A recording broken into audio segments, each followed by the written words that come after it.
Aujourd'hui, je dois vous dire la vérité. Vous savez, parlons vrai, parlons peu. Votre conscience est l'un des canaux principaux que l'Éternel utilise pour vous communiquer. Et beaucoup de personnes ont fait mourir leur conscience. J'étais parmi ces personnes-là parce que il y avait des moments où je faisais certaines choses et ma conscience me disait que attends, tu es en train de déranger, tu es en train de dire il y a quoi? Mon frère, je ne peux pas aussi faire. Les autres qui font, il y a quoi? Les autres font aussi. Moi, je suis la première à pécher. Il y a quoi? Est-ce que les autres, quand l'autre a fait? Non, c'est une grosse erreur.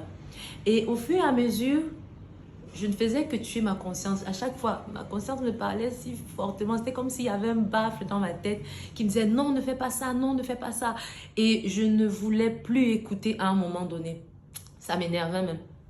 C'est pour cela que parfois, je buvais l'alcool au point de saouler. Je saoulais constamment parce que je voulais même plus entendre cette conscience me parler. Je voulais faire les choses à ma manière. Et ça m'a conduit à la perdition.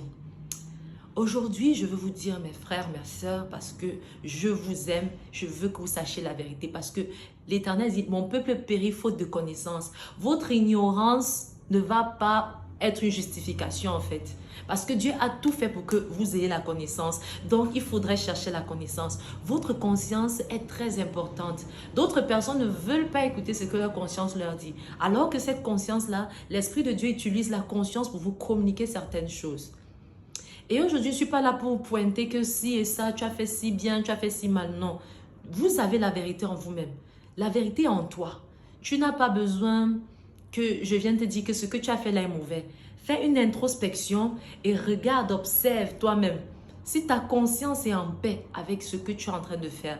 Une petite astuce peut-être pour ceux qui ne vont dire peut-être ils ne savent pas comment, ils ne savent pas écouter la voix de leur conscience. Pose-toi juste la question quand tu fais X ou Y chose.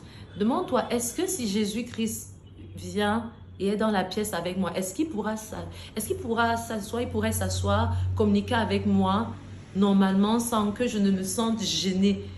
Qu'est-ce que Jésus-Christ penserait de ce que tu es en train de faire?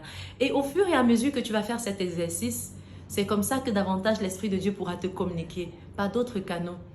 Et s'il vous plaît, ne vous découragez pas.